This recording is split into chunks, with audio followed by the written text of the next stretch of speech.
সংযুক্ত আরব আমিরাতে চলমান বৈরী আবহাওয়ার মধ্যেই দ্বিতীয় দফায় ভারী বৃষ্টির পূর্বাভাস দিয়েছে দেশটির আবহাওয়া অফিস।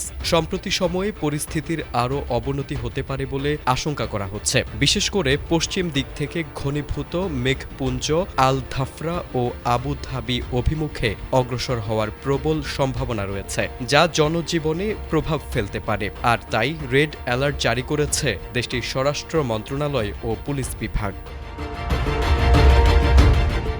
পিচ্ছিল রাস্তায় গাড়ির গতি সীমিত রাখা, সামনের গাড়ির সঙ্গে নিরাপদ দূরত্ব বজায় রাখা এবং হেডলাইট ও উইন্ড স্ক্রিন ওয়াইপার ব্যবহার বাধ্যতামূলক করা হয়েছে। এছাড়া গাড়ি চালানোর সময় মোবাইল ফোন ব্যবহার ও হঠাৎ লেন পরিবর্তন থেকে বিরত থাকতে বিশেষভাবে সতর্ক করা হয়েছে। নিরাপত্তা বিধি অমান্যকারীদের বিরুদ্ধে জিরো টলারেন্স নীতি গ্রহণ করেছে দেশটির প্রশাসন।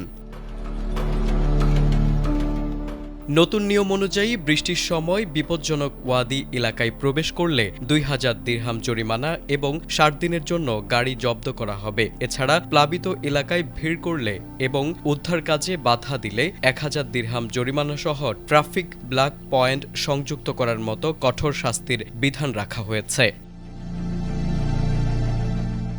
পরিস্থিতি স্বাভাবিক না হওয়া পর্যন্ত দেশি বিদেশি সকল বাসিন্দাকে অপ্রয়োজনে বাইরে বের না হওয়ার অনুরোধ করেছে কর্তৃপক্ষ। কোথাও পানি জমে গেলে বা গাছ উপড়ে পড়লে দ্রুত সরকারি হেল্পলাইনে যোগাযোগ করতে বলা হয়েছে।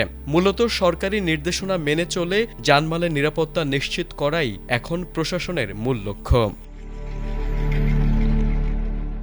Desk report, ATN Bangla.